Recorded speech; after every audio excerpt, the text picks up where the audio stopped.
Thank you guys so much for 20 subscribers. I am a bit sick during this video, so I hope you don't mind. Let's go. When it comes to speedsters, Dash is easily one of my favorites. I just simply can't get over the fact he's like 13 or something, which is easily one of his greatest weaknesses. The riders are either taking their time with him or just lazy to ride him as an adult, because they know that would take up so much of their time. Either way, it's so obvious they nerfed him on purpose. Welcome to the problem with Dash. Dash is your typical white kid, if I may. Grew up in a decent neighborhood. Oh, and his whole family has powers. Most of you knew that. His mom stretches, his dad is a knockoff Homelander, except like really knockoff. Now most people would agree that riding a speedster is a high risk, high reward scenario for any writer. Dash isn't an exception. Here's a scene in the first film where he's clearly running on water. Now according to my research, in order to run on water, he'd have to be running at approximately 67 miles per hour.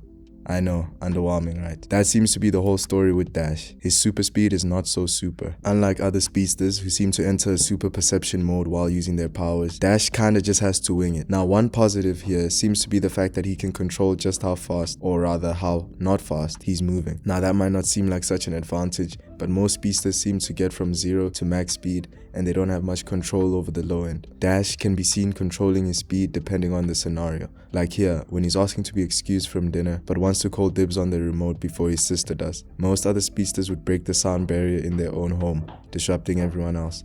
But Dash can simply choose to go fast enough to beat his sister, but slow enough that it doesn't turn their house into a scene from Twilight. Pretty damn convenient if you ask me. Now while that's nice and all, when Dash is put in a combat scenario, this is where his perception makes him worse than almost every other speedster. Dash is the kind of speedster that requires a lot of experience and high IQ, both of which he lacks to a high degree. The guy's basically a preteen. When most other speedsters get bailed out by the slow-mo thingy, Dash is basically like me and you, except his legs move fast. That means in this scene, that guy dies. And in this scene, that guy dies too. That to me is the worst kind of super speed to have, followed closely by Joseph, aka Red Rush. I'll just let him explain how bullshit his powers are. My perception is just as fast as I am. The briefest conversation with anyone seems like hours to me. It's agony. That would mean it literally takes him hours to take a shit. Yeah, nah, I'll pass on that. Now, like I said earlier, one of the biggest problems with writing Dash as a preteen, without the gained perception of his super speed, is that you're practically nerfing him before any fight has even happened. He still has to rely on his knowledge and perception